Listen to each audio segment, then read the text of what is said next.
This episode is brought to you by the RVA Podcast Network. Find more information at rvapodcast.org. Season 3 of The Pass is here. I know it's long overdue. We have a new intro. We still got the same content. Well, actually, it's a little bit of new content because there's new things going on in 2019. So buckle up. We got a lot of things to talk about on The Pass.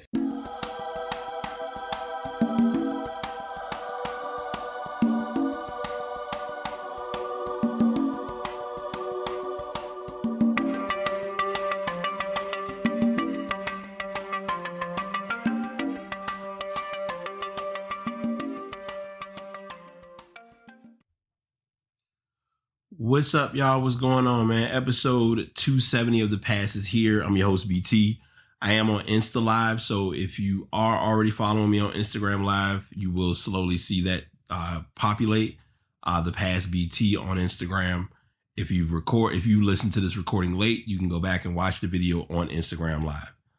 I am doing my recording from home, and I also am going to be doing, I guess you can call this a two-parter. I initially was planning on recording strictly on the basis of the year in review for 2019. But then I also realized effective January 1st, we will officially be in a new decade. So I'm going to try to talk about a lot of my decade because I don't know about anybody else, but this decade has been insane. This year has been insane in itself, but I would definitely say this decade has been one to remember. So like I said, if anybody does slowly come in on Instagram, I will be speaking to them during the recording. So just kind of populate and let that do what it does. All of that being said, we're going to go ahead and hop into it. One, this is going to be a different show because as many people know, I always have an outline. I have a format. I have tabs. I got stuff organized and set up to work to my advantage of what I'm doing, which is cool. But lately, I'm starting to see that if I have a little more fun recording, it doesn't make it as strenuous and as time consuming. A lot of you may or may not be aware, I haven't recorded this show probably in almost 2 or 3 weeks. Part of that is because I am in school, and I'm going to get into that when we talk about the year as a whole. So we'll kind of timeline from the beginning and just kind of roll through what's been going on. So at the beginning of the year, as many of you aren't aware, I attend this event called MagFest. A lot of people have asked me about it when I talk about it, and they're saying, what is MagFest? What does it consist of? And the general answer is that it's about music and gaming. It takes two things that most nerds and most true gamers are into and puts them in one venue. So if you're into music, they have a lot of performances by a lot of indie artists or a lot of smaller artists who are just there. And then there are a lot of big name artists who are there as well. So you add that factor with the gaming side, which mainly is a very broad spectrum. It's not just console gaming. It's not just PC gaming. It's not just arcade gaming. You also have your cosplay. You have your platform gamers, meaning folks that's into Magic, card games, Pokemon, stuff like that. So all of this is going on in one venue at one hotel for pretty much a 4-day weekend. And it was fun this year because one of my boys went, and this was his first year going in quite a while. So it was kind of like him getting back on the saddle with that. And it worked out for him pretty good. Like he blended in and had a good time. So it was great in that regard. Pushing forward, the new year consisted of me, and I'm going to be sure that I don't say this too politically out of pocket, but I'm going to say it. I was able to get a solid shift at my employment, and it put me in a specific area, and I've been in that area for the whole year up until now. In September of this year, I did have my schedule switched to days, which was a bit of an advantage because it was able to put me in a position of working on school or finding a way to work through school. I'm going to say this because it's something that I personally have experienced and noticed.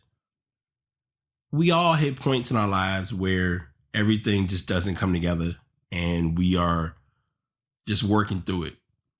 But one of my gripes or one of my personal battles that I've been dealing with is complacency. And for whatever reason, I'm just not a big fan of anyone who is comfortable with where they are or aren't working to improve where they are and push for that next thing. And I get it. We all go through our phases and we go through our pieces of life where everything just isn't going to be perfect and it's not going to be rainbows and sunshine. But when it becomes a consistent problem of just downright negative and just no willingness to do more, it becomes a bigger battle than meets the eye. What's going on, Sai? And hey, Felicia, what's going on? Welcome to the show. We're just kind of getting into the early stages of my year in review. So if y'all have anything that you may remember, if you bring it up in the chat, I'll probably get into a little bit of a conversation about it. I don't know. It's tough when you're in a place where you're trying to improve yourself and you know that you're doing it right, but you don't feel like you're doing it right. And you know what? I guess I can talk about this because this was the first year where this occurred. At the beginning of the year, hey, what's going on, B? How you been, man? At the beginning of the year, I wasn't sure if I was going to do it, but I actually dived in and took a chance. Wow, him coming in the chat made me think of something else, but I'll get into that in a second. I started doing therapy, and I didn't know how I would feel about doing therapy, but going to therapy, sitting down with someone who doesn't know me from anyone and just kind of talking things out and clearing out my mental closet was something that I really needed to do. I noticed by removing that from my routine, things changed, but it changed in its own odd way. And one of the people on Instagram just said, or Felicia just said, I'm so proud you did that. And I was proud that I did it too, only because I really didn't think I was going to do it. I honestly had a plan of just kind of going through life and letting things work out. But it generated a ripple effect in a sense because my immediate circle, they were beginning to see that me doing that was helping me act differently. Normally someone would say something, we'd have a conversation in our group chat, and I would literally empty the clip and get upset and, have a whole tirade about it. Now I'm more not lax or laid back or nonchalant about it, but I just kind of like to let it all process itself on its own. And then you figure it out and you do with it as you will, what you may feel. And that's worked out heavily. And Sai just said, self-care curves your outlook on life. And it does. Self-care is such a broad topic that I think people don't realize enough how important it is to take care of yourself or do things that are going to benefit you beyond just the substance or beyond just the immediate platform. And going to therapy for those sessions helped out. Like I was able to get 5 complimentary sessions with my employment, which worked out. And when I went to days, I utilized a couple more, and I took a break because I was starting school and I wasn't sure how school and how that would go.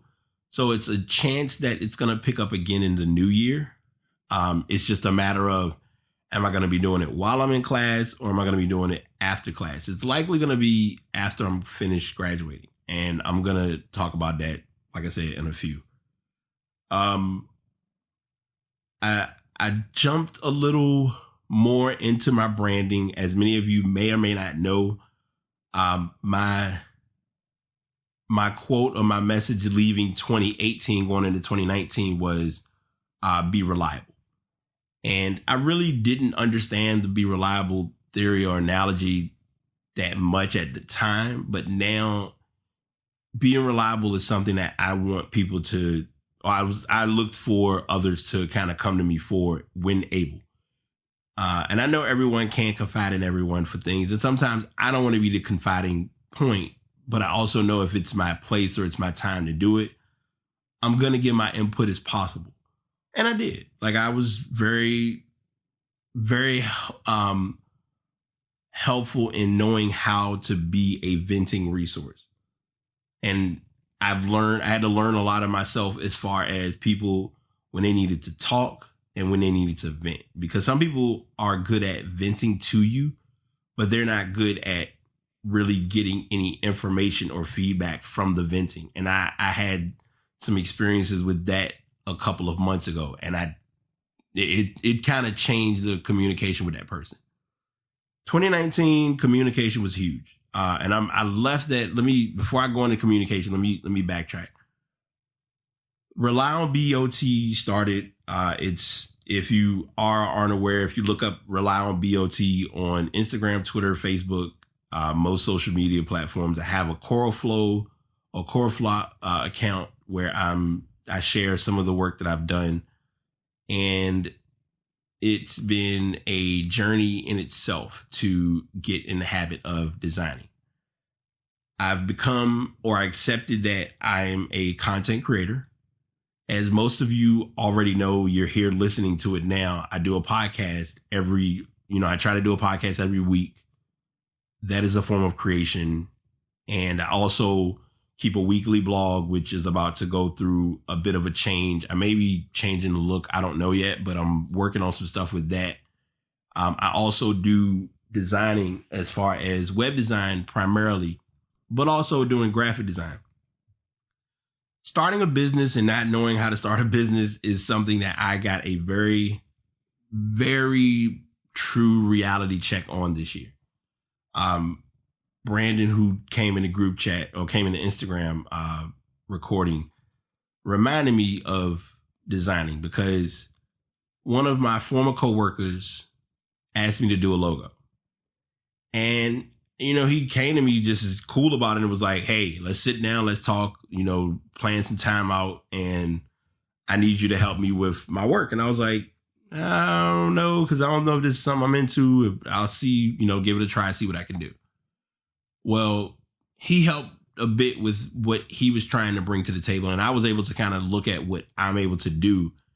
And we came up with a very simple logo. So Lifeline Designs, Lifeline spelled the same, DESIGNZ.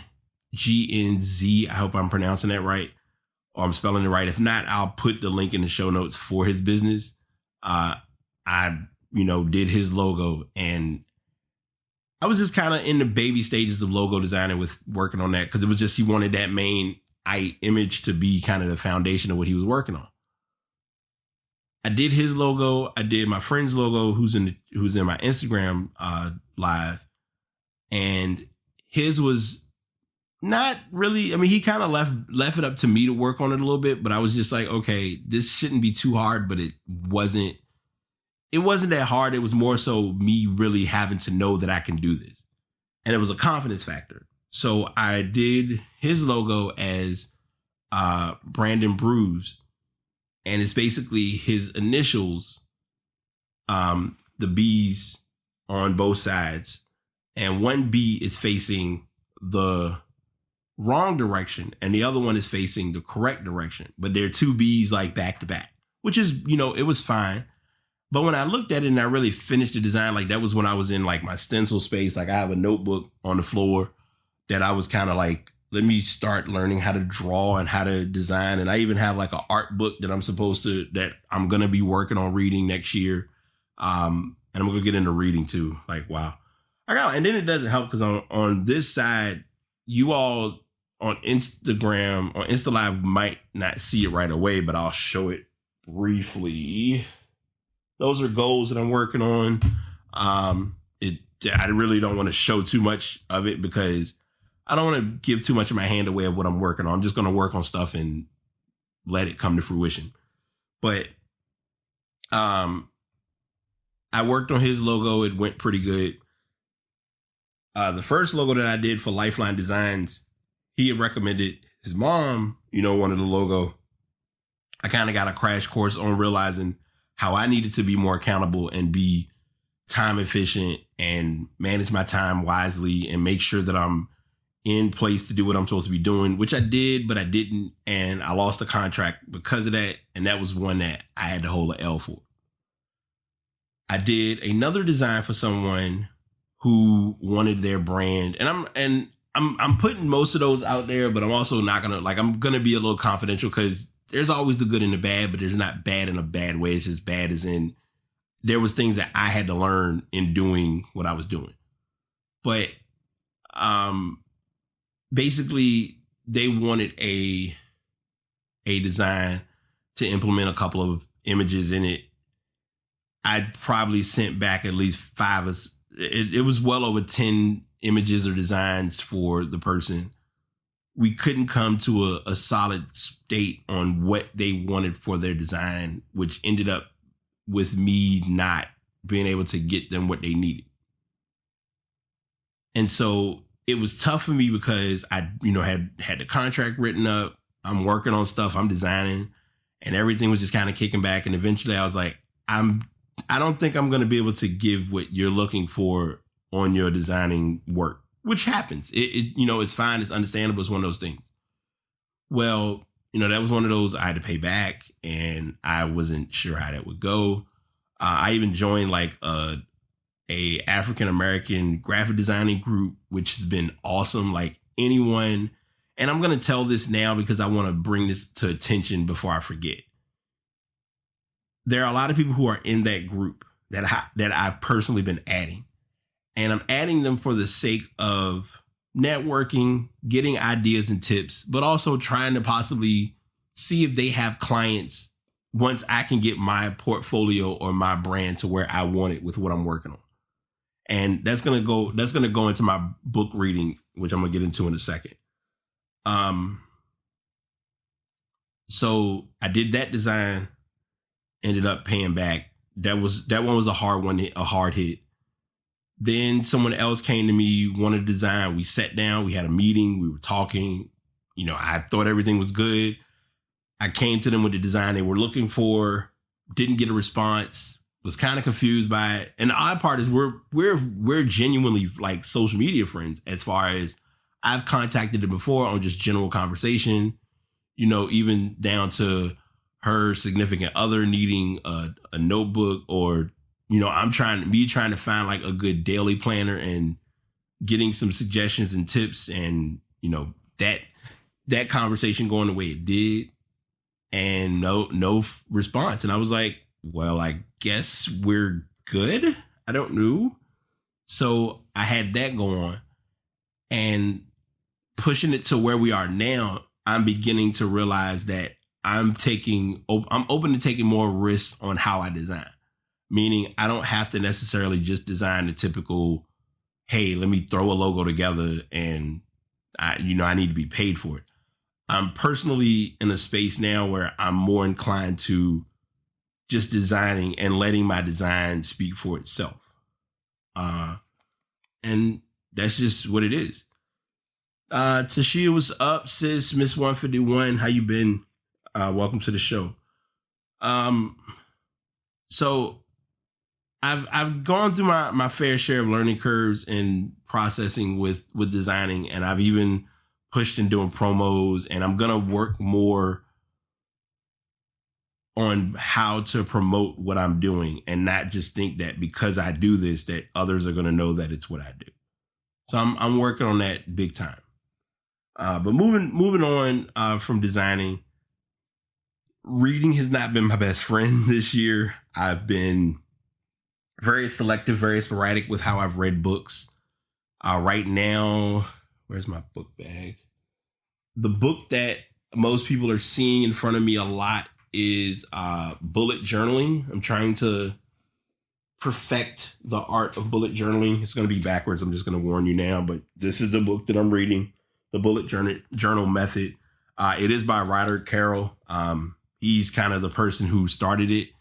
And what I'm reading, I understand doing it, but I think I'm in that application stage of, okay, I'm ready to actually do it and learn it and get comfortable with it. So that's what I'm trying to work on now. And it's not as bad as I thought it would be, but it is something that I'm working really hard on. I don't know if I want to say perfecting, but I'm working really hard on making it my true craft or talent in, wanting to bullet journal. Because anyone that knows me knows I keep a physical journal to begin with, but I'm really trying to push and press harder on the organizing and preparation. And I'm going to get into that in a bit too, because that has been a huge amount of 2019 to say the least. And I didn't know how huge it was until I really looked at what I've worked on or what I've been put in a position to do. And it's been helpful. Hang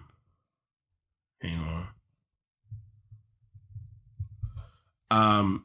So I've kind of been I've literally been making it my goal to get better with my organization. And those who are watching the Instagram live, I did just share this. It's basically, I haven't been the best with organizing. I'll put it like that. And I notice it more now than ever before. So, and I know I'm being a little spotty and a little blotchy with what I'm saying, but I'm gonna talk about this because it's things that I was doing that I thought was working, but then there are things that I needed to add to really get it, quote unquote, to the next level.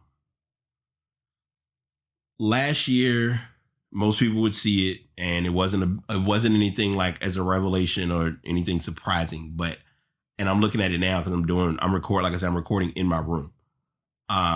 But I have a calendar that I always post everything, and I did not mean to show that, but whatever.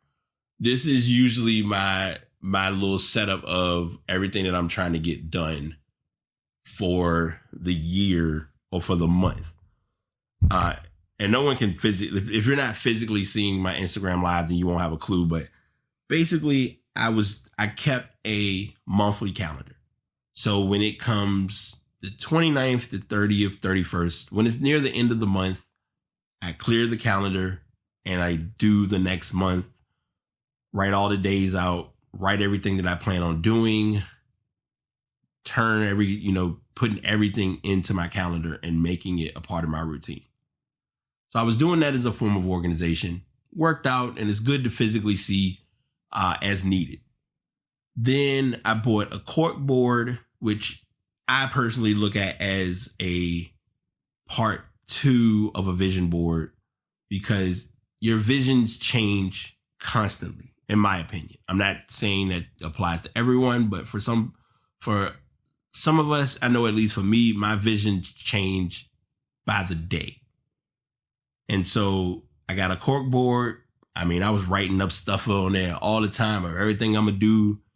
And everything was on there and it was good. I had the board was practically full at one point. I had to go in and look at the cork board and I was like, you know what? Some of this has to go. And I've been reevaluating that, and I'm going to be working now on using the actual colored Post-it notes that I have and organizing them and getting it in a better place with what I'm doing.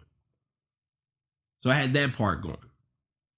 But this year it was, and this is, I want to say it was either July or August. So one of my classmates, she got a couple of individuals she knew together into a group. And we were doing a weekly meeting every Sunday, and we still do it to this day, every Sunday at 9 p.m. Basically, it is an hour of time to just work on organizing and goal planning. And it's working it so that if you're doing anything, you have something planned for the duration of your day. And I didn't think much of it when we were first doing it. Besides to answer your question as far as Passion Planner, I personally have not done Passion Planners. I know about the Happy Planner. I tried the 90X Goal Planner. passion planner for guys I haven't found, or I've looked at most of them, but I'm not going to spend that much money doing a passion planner, at least right now. I thought about it, but I also know I don't want to plan so heavy that I'm not actually executing. And that's what I've been realizing in doing this program with Special, is writing stuff out and seeing it and having that vision of knowing what you need to work on. It makes you really become accountable. And I was accountable to some extent, but now I'm really like, okay, am I going to plan this trip? Am I going to try to work on getting profits for podcasting? I eventually did do that, so I achieved that. Getting back into doing web design. I have gotten back into my web design space a little bit. As far as notifications, my phone stays on Do Not Disturb all the time. And a lot of people probably think that I'm ignoring them, but the reality is I just don't want anybody just calling me just to call me, or texting me just to text me. Because sometimes when people text you, they really don't want anything. They just want to talk to somebody, and you're just a person that was the lucky recipient. And I'm not throwing shots or throwing shade. It's the reality of what it is. But like I said, I've been able to write this out. I've been looking at my goals for 2020 that I've worked on. I've had assignments of things that I've pushed to achieve each year, or not each year, but throughout the year. And I got a lot of work to do. I'm looking at it, and there was one thing somebody talked to me and said, and I found the exact acronym. So I'm using this as kind of my planning process too for the set goals and making them be SMART, which stands for specific, measurable, achievable, relevant, and time bound. Because time is of the essence. Like, time doesn't wait for us. Time is moving, and we got to move with time or either be left behind. And that's another thing that I've had a conversation with people about as far as like planning into the future or preparing. I don't know if it's that black men and women don't really put the time into their planning and preparing, or if it's just not a priority or what it is. But I've seen myself not giving as much effort to something that I normally was very devoted and very passionate about when I know like my future is here. And speaking on future, I have it listed, or I have it as something to achieve. And I'm back in school. I mentioned it earlier. I switched to days. When I went to day shift, the day shift move was kind of a plan that was similar. It was somewhat similar to what I did before, where I was in class. So when I went, and I'll kind of backstory, but not bore you to death with too much. I was in school, and I was working at the job that I had. I'm not going to put the name because you already know what time it is. But the job that I did, I did that job, and I had a perfect schedule set up where I could work 2 16-hour shifts on Saturday and Sunday. All I had to do was come in one day during the week, and I had my 40 hours. So I was like, all right, cool. I'm going to do that. And I did, and it worked. It worked perfect for me because I was able to go to school during the day. I had the rest of my day kind of to myself. I was getting into that habit or routine of, after I get off, I got this to do, I got that to do. I was, kind of like the agendas they give you when you're in middle school and high school. It was kind of that type of setup. It was just from a physical mindset. I knew what I was doing. Well, I got my associates. When I went back for my bachelor's, I was on day shift. So I had to really think like, okay, what's going to be the best way for me to do this? And it was basically, I went to work during the day. When I got off that evening, I was getting a ride from work. And then I would go home, kind of get changed, dressed up, situated or whatever. And then I would go to class. And I was going to class in the evening, and I got through the program and got my bachelor's. And so when I came back and doing it now, I was like, that routine worked for me at that time. And I also am a bit of a day person for the sake of work, but I'm more of a night person as far as my mind is always going. And anyone that knows me knows that. So it became the option or the better choice to design, like to work on what I was doing and go to class at night. Almost thought I wasn't going to get into classes, get into school, but luckily things kind of turned around, worked in my favor, was able to get some assistance, able to have life bless me in a way that I never would have thought it would have, but it did. And it was cool. Of course, I had a birthday this year. My birthday was interesting this year because it was rung in with someone being on the phone talking with me, not noticing that it had officially been midnight and not taking the time to say happy birthday. But I was like, okay, I'm going to just let them continue. And then I was like, oh, and by the way, thanks for wishing me a happy birthday. It happens. I get it. But it was just like, this was not a call that should have been, it could have waited, just in my opinion. But that's neither here nor there. I met someone who was of interest. We're reestablishing a friendship again, as far as our communication kind of got off a little bit. And I'm going to talk about that for a second because multiple people have brought that to my attention. And I feel like it needs to be addressed. I'm going to use my platform for what I can use it for. Everyone's communication is not the best. A trend or a pattern and or a problem that I've noticed is that we expect others to communicate the way we do, when sometimes we're personally not communicating in the way that we should. Well, Brian, what do you mean by that? What I mean by that, or when I say that or use those terms, I reference it in the sense of we want someone that's going to be open and honest and vocal with us on what they feel. That's usually everybody's goal, preference, options, ideas. I'm for all of it. No problem.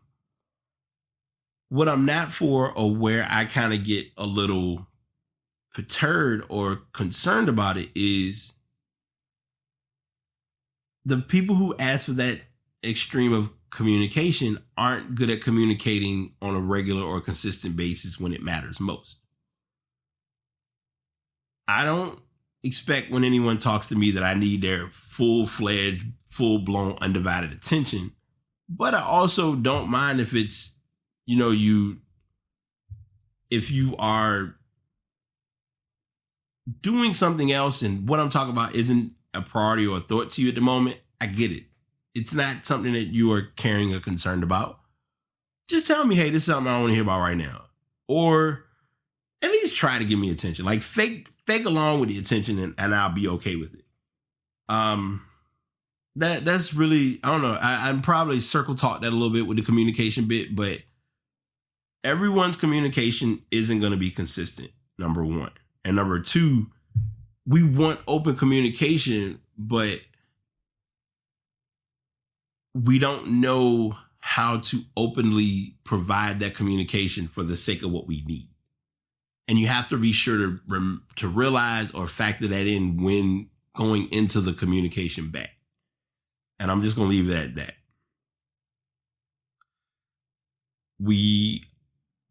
I did have some. So this year was my true Spotify experience, because last year I got Spotify like on the tail end. Oh shoot, I forgot. Yeah, talk about the mic. I didn't even think about that. I know people probably looking at my Instagram live like, what are you talking about? Why are you having all these rapper hands? But I'm gonna get to that in a minute. My music listening for 2019 was a lot different than last year. I listened to about over 60,000 minutes. Well, I'm probably exaggerating, but I listened to a good amount of music this year.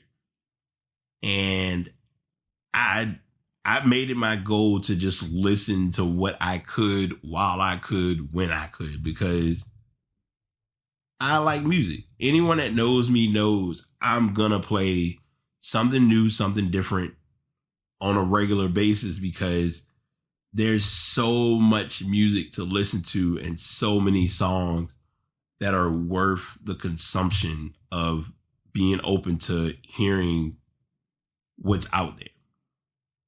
So I was able to kind of get my hearing going as to what was my true love and my true passion of listening. I'm trying to go back and find my list because it was fun. I like doing little things like that because it always shows me how much I really am into music. And in this case, it was no exception.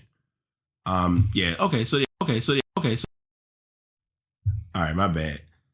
So my recording probably is gonna sound a little weird, but I'm clean it up in a sec when I do the editing. Matter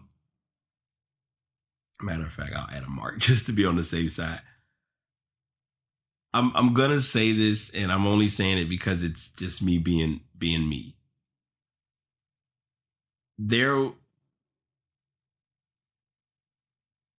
wasn't a lot of I was open-minded with a lot of things this year, but I wasn't as open-minded as I would like to have been.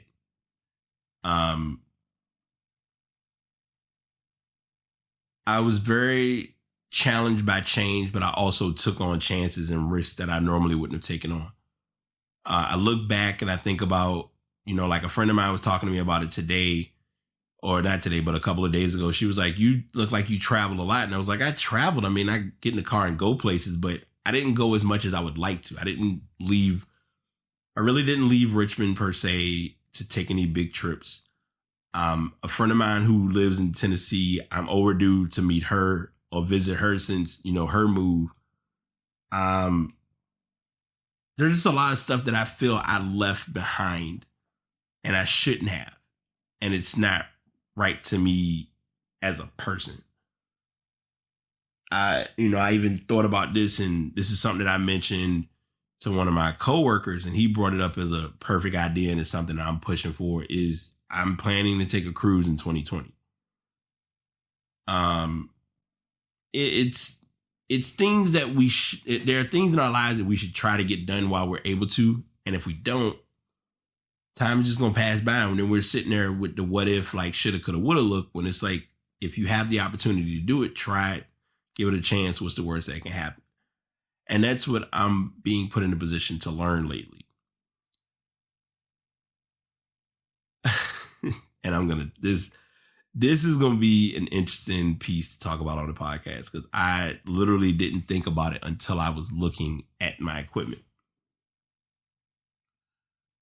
I've been a hardcore avid user of the Blue Yeti microphone.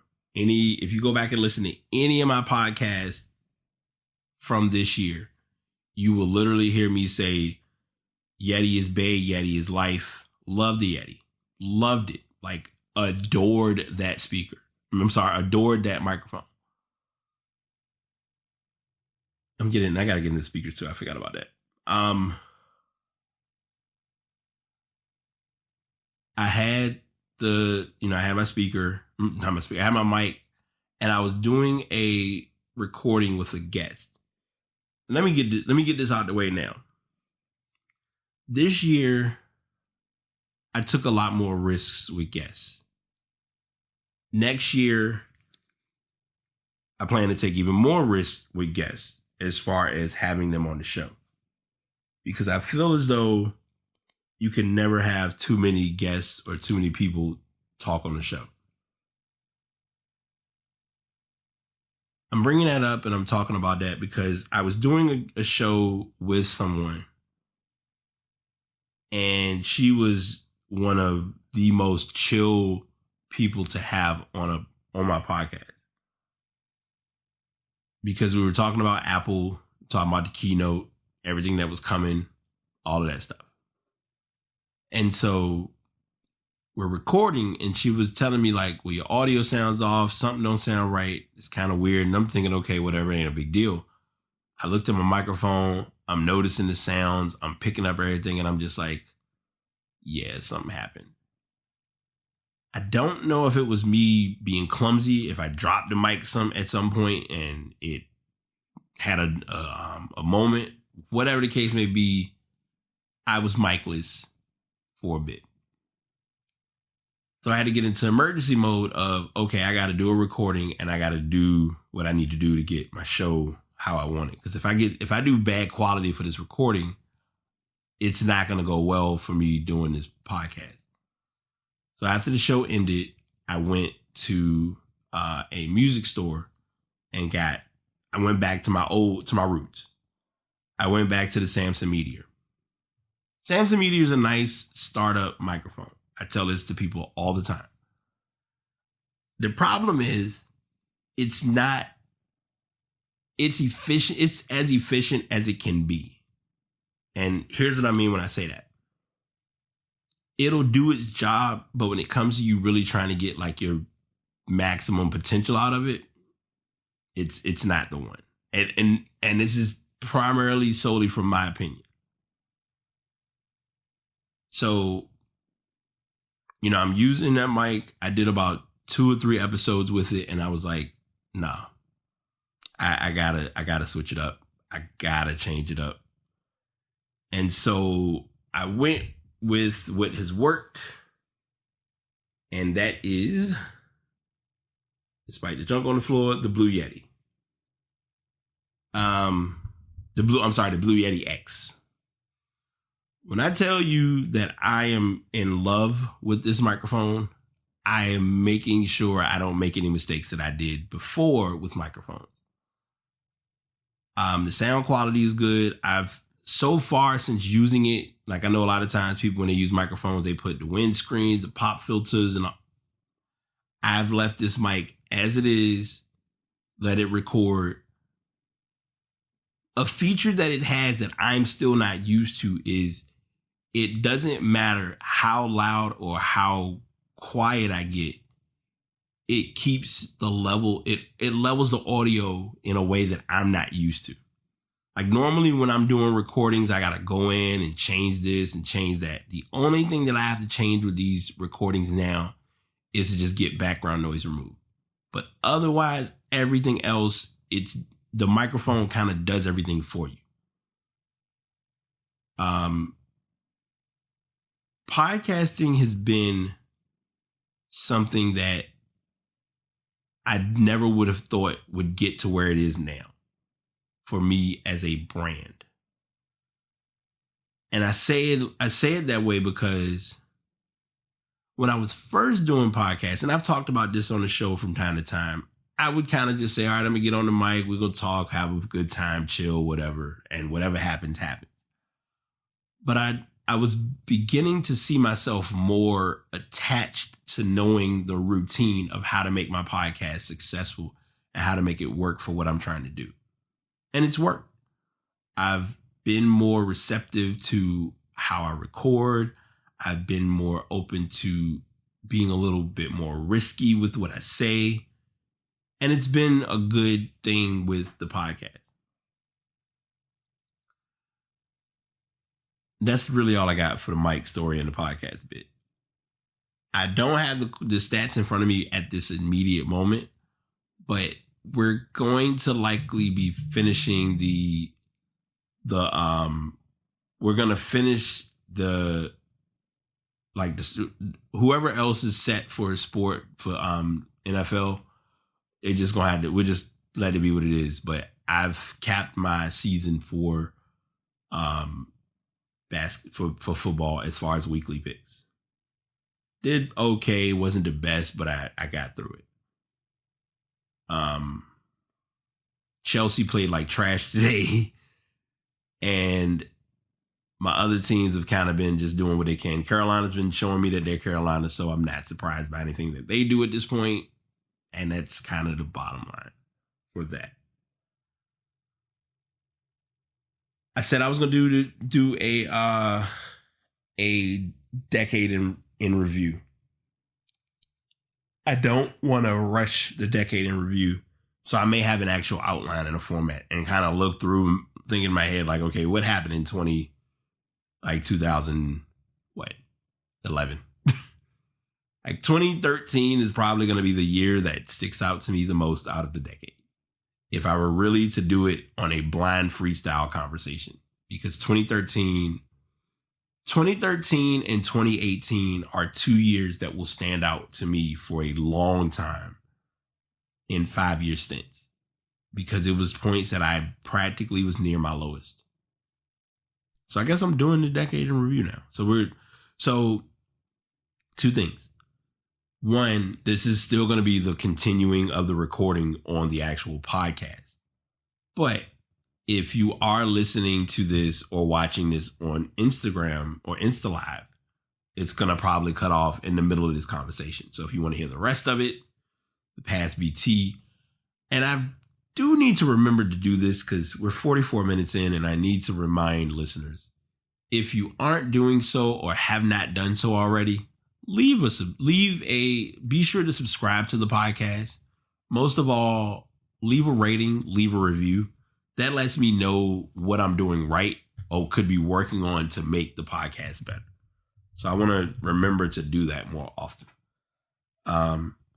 Before I talk about the decade, one other thing, I did do a lot of cross promoting podcast wise. I was able to join a podcast networking group, which I think is great. If you listened to the last show, one of the individuals, he's actually a part of that group, and his podcast is amazing only because it's an idea that I personally don't think I've heard. I personally haven't heard that style, but it's an idea or a style that can genuinely work if done correctly. And he's doing it correctly. So I'm giving credit where it's due. But decade in review. 2010, didn't expect to be there, but I got back in the hospital. And I normally say I don't mention it, but I was in the hospital. Not going to say which one, obviously, but I was in the hospital. As far as work-wise. Decent employment. Remained employed for quite a while. Became stupid. Got in trouble. Didn't know where it was going to lead me to employment-wise, personal-wise, all of those intangibles. The reality of it was a wake-up call. I was put in a position to accept what came with what I did. And literally, I was pushed to grow from it, which I did. I got into working with another company for a few months, which led me to a good working company. And that's how working for that company introduced me and networked me with a lot of people. English, not good. It got me in a good connection with a lot of people. And I value that. I didn't value the job a lot. And I regret that often and frequently.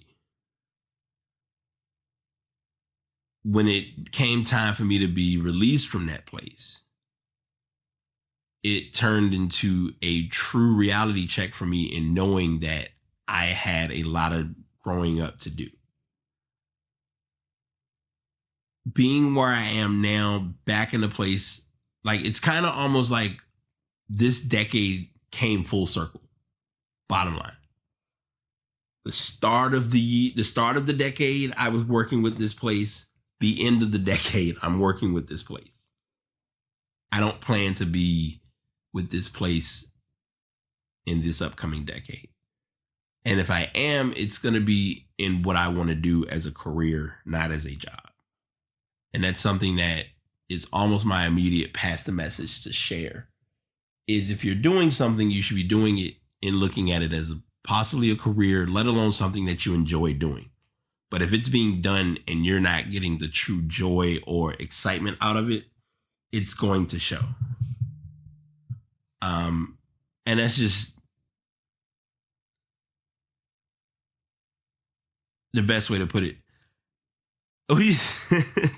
So somebody just commented, Sai just commented in the chat. She said, I like how you put released in the context. I'm like, that's just me being transparent. Like, I know what happened. I know how it went down. I got to accept what was. That's just the reality. I don't think people do that enough. And that's something that I had to kind of realize as life being the way it is. So I kind of just gave you the decade. I mean, that was literally my decade in a very shortened version. Like, I mean, I did a lot of branding, a lot of building, a lot of things that I would have never expected to do. The duration of the decade, I was doing my motivational quotes. They would stop for a while and then they would come back. I'm looking to put them into a better form for the new year. I can share this here because a lot of people do listen to podcasts, but a lot of people don't know this. Starting in January, blogs will go up on Sunday, quotes will go out on Monday. And I have either one, and it may become that I do both on Monday. I don't know yet. I'm going to talk to some people and get some ideas or input. Like if people would really be willing to read a blog on a Sunday. If they are, then that would be better. And then I can keep everything the way it is and keep it pushing. So we'll see. But this year, this decade has been literally every chance or moment that I feel like my ass has been trying to get kicked, it has occurred. And I'm still standing. And anyone that's been in my corner is appreciated. Even down to like the person calling me now. My mom's been trying to call during this podcast, and I'm like, I'm not being rude, but I'm doing stuff. So I'm gonna get to her in a bit. But I'm not wrapping up the show in that context, but I'm wrapping it up to give you and another thing, like this year was the first year I did a pass the message. And I even did pass the message as an interesting point. And I'm gonna pass the message for the podcast in a second. But one of my guests that I had on, who I'm waiting for them to do their show. So Epitome Hair Studios, I'm calling y'all out. Y'all not gonna see the live, maybe not. But if you're listening to the podcast, I need y'all to get me on the show. I'm ready to see what y'all got going. I'm here for it. Let's do it. But passing the message, I like doing the pass the message by far. The message that I'm going to pass along this year or for the year is, and this is going to be my message to carry into 2020. And that's what I wanted to, because I was like, I'm going to share with each year I have a message. One year was be reliable. 1 year was brand like you mean it. I usually try to come up with a good word to carry you into the year or a way to get your year in the right place. And for me, it's know your why. If you go back and listen to one of the podcasts that I had with Juno and with the 804 Grill Brothers, that was his big thing and his big conversation. And the more he talked about it and the more I look at my year and what I'm doing and what I've been doing and what my plans are, et cetera, it's time for me to know my why. What am I doing this for? Who am I doing this for? Why am I doing this? My why is me. My why is my brand. My why is my future. It's quite a bit of a why as to why I'm doing what I'm doing. And knowing your why is such a broad statement because it even comes down to it when you do something stupid. Do you know why you did that stupid thing? And if you don't, then it's time to take a moment and assess why that stupid thing was done and what can be achieved to fix that stupid thing. So that's where I'm at. That's what we're looking at for 2020. Know your why. That's the message I want to pass along. Don't just do something just to be doing it. Have a purpose and have a reason and like be open to the why and the process. So that's going to be it for this show.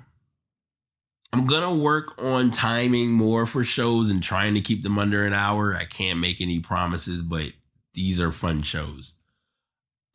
If more occurs, if I possibly decide to get a guest on to do the year in review breakdown, it'll happen, but I'm not going to force it. That's something I've learned. And that's just where I'm at. So Instagram, Facebook, Twitter, Snapchat, The Past BT. Please check us out. 2020 is going to be a fun stint with this show. I'm already afraid but excited for the new show that's coming, that's going to start the year, because we still got to collaborate on what's going to happen, but it's going to be fun. If you listen to the show at the beginning of this year, you'll know what I mean. I think it was episode 227, and you'll get kind of the gist of where we're going and where it's coming from. So until next time, thanks for tuning in. Keep being supportive. If you liked the show, if you linked the show, if you checked out a show, if you've done anything productive or worthwhile, thank you. And on that note, I'm going to stop here. And this is The Past signing out. Peace. Another episode is in the books. Thanks to everyone for tuning in. As I always share, if you'd like to get into podcasting, you can check out Spreaker.com. And if you're looking to invest in a microphone, or if you're looking to genuinely start with recording, I use the Blue Yeti microphone, but you may prefer to do the Samson Meteor. Just know that if it's your craft and it's something that you're meant to do it and do it well. That's my main thing to tell people about 2019. Do it and be reliable. Y'all take it easy.